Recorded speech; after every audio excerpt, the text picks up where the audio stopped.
অসমকাষ্ট YouTube চেনেলৰ অন্যটো নতুন ভিডিঅ'ত আপোনালোক সকলোকে স্বাগতম জনাইছোঁ আৰু আজি হ'ল 20 নৱেম্বৰ আজিৰ দিনটোৰ কেইবাটাও গুৰুত্বপূৰ্ণ খবৰ আপোনালোকৰ লগত শ্বেয়াৰ কৰিবলৈ ওলাইছোঁ এনেকুৱা ধৰণৰ খবৰসমূহ নিতৌ চাবলৈ এই চেনেলটো সাবস্ক্ৰাইব কৰি ভিডিঅ'টোত এটা লাইক কৰিবলৈ নাপাহৰিব দিব বিচাৰিছোঁ আজিৰ দিনটোৰ প্ৰথমটো খবৰ ইম্পৰ্টেন্ট এক্সামিনেশ্যন আপডেট SSLC 2026 অৰ্থাৎ SS 2026 অৰ্থাৎ মেট্ৰিক আৰু SS পৰীক্ষাৰ দিন ঘোষণা কৰিছে ৰাজ্যৰ মুখ্যমন্ত্ৰী ডক্টৰ হিমন্ত বিশ্ব শৰ্মাই 2026 চনত 10 ফেব্ৰুৱাৰীৰ পৰা মেট্ৰিক পৰীক্ষা আৰম্ভ হ'ব আৰু 2026 চনত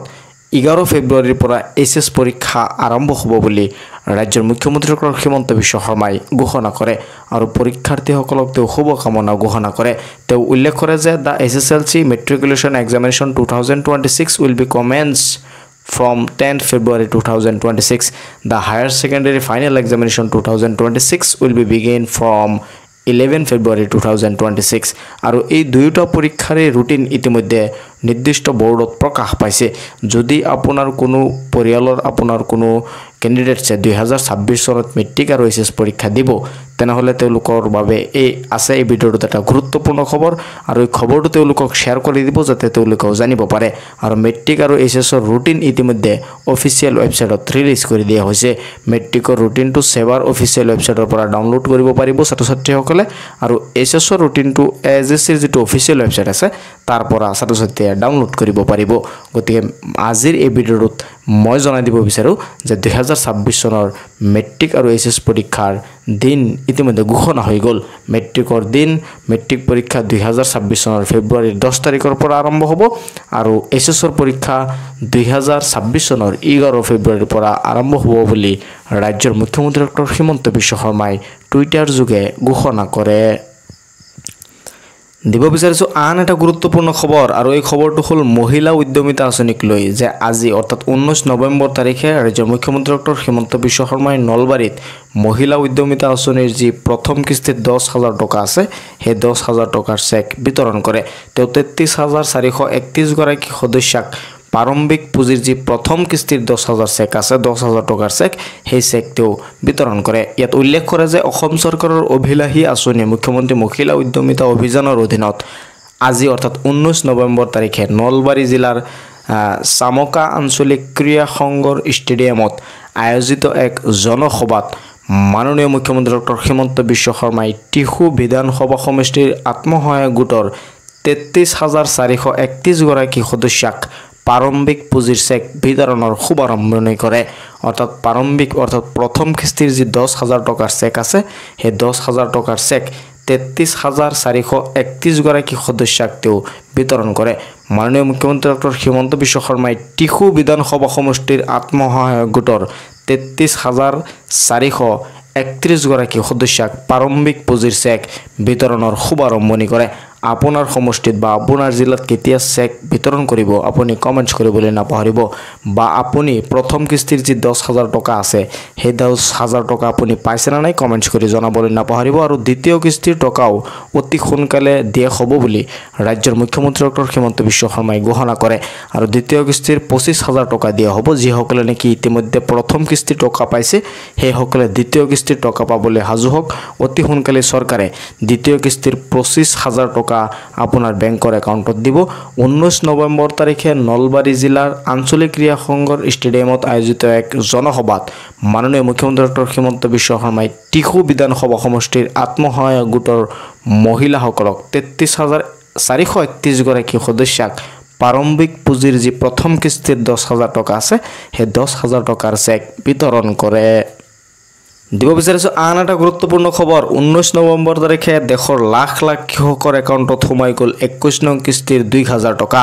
আপোনাৰ একাউণ্টত পিএম কিষাণৰ 21 নং কিস্তিৰ 2000 টকা সোমাইছে না নাই কমেন্টছ কৰি জনাবলৈ নাপাহৰিব যদি সোমোৱা নাই তেনেহলে কি কৰিব লাগিব সবিশেষ এই ভিডিঅ'টোত আপোনালোকক জনোৱা হ'ব লাখ লাখ হিতাধিকাৰীৰ একাউণ্টত সোমাল পিএম কিষাণৰ 21 নং কিস্তিৰ ধন আপোনাৰ সোমালনে নাই কমেন্টছ কৰি জনাবলৈ নাপাহৰিব যদি সোমোৱা নাই তেনেহলে আপুনি কল কৰি অভিযোগ দিব পাৰিব কৰ্তন কৰা হৈছে নেকি আপোনাৰ নামো কাৰণ এইবাৰ বহুত কৃষকৰ নাম লিষ্টৰ পৰা কৰ্তন কৰা হৈছে 35 লাখ লোকৰ নাম কাটি দিয়া হ'ল তালিকাৰ পৰা দেশৰ 35 লাখ ভুৱা কৃষকৰ নাম ইতিমধ্যে তালিকাৰ পৰা কৰ্তন কৰা হৈছে কৃষকৰ একাউণ্টত পোনে পোনে সোমাল 21 নং কিস্তিৰ ধন 19 নৱেম্বৰ তাৰিখে কৃষকৰ একাউণ্টত পোনে পোনে 2000 টকাৰ যি 21 নং কিস্তি আছে সেই 21 নং কিস্তিৰ ধন সোমাই গ'ল বহুতে মোক জনাইছে যে তেওঁলোকে 21 নং কিস্তিৰ 2000 টকা পাই গৈছে আপুনি টকা পাইছে না নাই কমেন্টছ কৰি জনাবলৈ নাপাহৰিব আৰু যদি টকা পোৱা নাই তেনেহলে আপুনি হয়তো KYC কৰা নাছিল কাৰণ যিসকলে নেকি KYC কৰা নাছিল স্ক্ৰিনত হয়তো দেখা পাইছে যিসকলে কৃষকে KYC কৰিছে সেই সকল কৃষকে লাভ কৰিছে 21 নং কিস্তিৰ ধন আৰু যিসকলে KYC কৰা নাই সেই সকলে কিন্তু 21 নং কিস্তিৰ ধন লাভ কৰা নাই গতিকে আপুনি যদি KYC কৰা নাই অতি সোনকালে KYC কৰিব লাগিব তেনেহলে আপুনি টকা পাব আৰু যদি আপুনি KYC কৰিছিলে কিন্তু আপোনাৰ সব ঠিকই আছে তথাপিও আপোনাৰ একাউণ্টত টকা সোমোৱা নাই তেনেহলে আপুনি একদিন বা দুই দিন ওয়েট কৰিব লাগিব যেহেতু বহুত কৃষকে একেলগে টকা পায় গতিকে টকাখিনি লাহে লাহে বেংকৰ একাউণ্টৰ পৰা ৰিলিজ হ'ব আৰু আপোনাৰ বেংকৰ একাউণ্টত সোমাব সেই কাৰণে আপোনাৰ অলপ সময় ওয়েট কৰিব লাগিব চৰকাৰে 21 নং কিস্তিৰ যি 2000 টকা আছে সেই টকা ইতিমধ্যে 19 নৱেম্বৰ তাৰিখে ৰিলিজ কৰি দিয়া হৈছে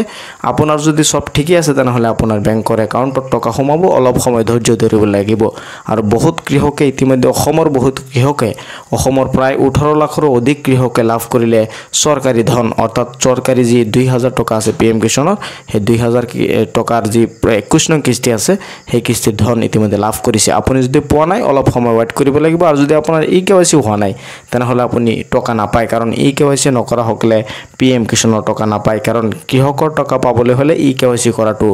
বাধ্যতামূলক কৃষকৰ একাউণ্টত পোনে পোনে সোমালে 21 নং কিস্তিৰ ধন চৰকাৰে 19 নৱেম্বৰত ৰিলিজ কৰি দিছে PM কিষাণৰ 21 নং কিস্তিৰ ধন আৰু পোনে পোনে অসমৰ 18 লাখ কৃষকৰ একাউণ্টত সোমাই গ'ল 21 নং কিস্তিৰ ধন আপুনি টকা পাইছে না নাই কমেন্টছ কৰি জনাবলৈ নাপাহৰিব আৰু টকা নাপালে কি কৰিব লাগিব মই এই ভিডিঅ'টোত আপোনালোকক জনাই দিছো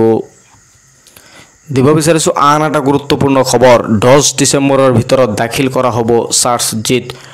সিংগাপুৰত তদন্ত চলাবলৈ কেন্দ্ৰৰ পৰা অনুমতি লাভ কৰিলে অসম আৰক্ষীয়ে জুবিন গাৰ্গে ন্যায় পাবই ৰাজ্যৰ মুখ্যমন্ত্ৰী ডক্টৰ হিমন্ত বিশ্ব শৰ্মাই আজি আকৌ ঘোষণা কৰে যে জুবিন গাৰ্গে ন্যায় পাবই 10 ডিসেম্বৰত চাৰ্জশিট দাখিল হ'ব বিদেশত তদন্ত চলোৱাৰ বাবে কেন্দ্ৰীয় চৰকাৰৰ পৰা প্ৰয়োজনীয় অনুমতি লাভ কৰিলে অসম আৰক্ষীয়ে বিদেশত অৰ্থাৎ সিংগাপুৰত তদন্ত চলাবলৈ অসম আৰক্ষীয়ে কেন্দ্ৰৰ পৰা ইতিমধ্যে অনুমতি লাভ কৰিছে BNSSৰ অধীনত 2208 ধাৰাৰ অনুমতি লাভ কৰিলে অসম আৰক্ষী BNSSৰ অধীনত 208 ধাৰাৰ অনুমতি লাভ কৰিলে অসম আৰক্ষীয়ে কেন্দ্ৰীয় গৃহমন্ত্ৰী অমিত শাহে এই অনুমতি প্ৰদান কৰে ৰাজ্য চৰকাৰক কেন্দ্ৰীয় গৃহমন্ত্ৰী গৰাকীয়ে ৰাজ্য চৰকাৰক এই অনুমতি প্ৰদান কৰে এখোজ আগবাঢ়িলে জুবিন গাৰ্গক ন্যায় প্ৰদান কৰা হ'ব বুলি ৰাজ্যৰ মুখ্যমন্ত্ৰী গৰাকীয়ে ঘোষণা কৰে সিংগাপুৰত মৃত্যু হোৱা জুবিন গাৰ্গৰ আইনী প্ৰক্ৰিয়াৰ ক্ষেত্ৰত আতৰিল সকলো ধৰণৰ বাধা সামাজিক মাধ্যম যোগে এই খবৰ জনালে মুখ্যমন্ত্ৰী ডক্টৰ হিমন্ত বিশ্ব শৰ্মাই তেওঁ সামাজিক মাধ্যম যোগে এই খবৰ জনাইছে যে সিংগাপুৰত তদন্ত চলোৱাৰ কাৰণে সকলো ধৰণৰ বাধা ইতিমধ্যে আতৰি গৈছে অৰ্থাৎ তেওঁ উল্লেখ কৰে যে জুবিন গাৰ্গে ন্যায় পাবই দিব বিচাৰিছো আন এটা গুৰুত্বপূৰ্ণ খবৰ অসমত হ'ব এছআৰ আপডেট হ'ব ভোটাৰ তালিকাক লৈ ইতিমধ্যে এটা গুৰুত্বপূৰ্ণ খবৰ আহি গৈছে নিৰ্বাচনৰ পূৰ্বে অসমত হ'ব এছআৰ প্ৰক্ৰিয়া 2026 চনৰ 1 জানুৱাৰীৰ হ'ব শেষ সীমা দিছপুৰত ৰাজ্যিক মুখ্য নিৰ্বাচনী বিষয়াৰ সংবাদমেল ভোটাৰ তালিকা সংশোধনী সন্দৰ্ভত বিশেষ সংবাদমেল অনুষ্ঠিত হৈছিল 22 নৱেম্বৰৰ পৰা 20 ডিসেম্বৰলৈ ঘৰে ঘৰে পৰীক্ষা কৰা হ'ব ভোটাৰ তালিকা 10 ফেব্ৰুৱাৰীত চূড়ান্ত তালিকা প্ৰকাশ কৰা হ'ব সকলো যোগ্য লোকৰ নাম অন্তৰ্ভুক্ত হ'ব ভোটাৰ তালিকাত অযোগ্যসকলৰ নাম কৰ্তন হ'ব ভোটাৰ তালিকাৰ পৰা ভাৰতীয় নাগৰিকৰ নাম অন্তৰ্ভুক্ত হ'ব ভোটাৰ তালিকাত ঘৰে ঘৰে যাব BLO এবাৰ যদি ঘৰত মানুহ নাথাকে BLO তিনিবাৰ যাব আপোনাৰ ঘৰত 1826 ভোট কেন্দ্ৰ বাঢ়িব 2026ৰ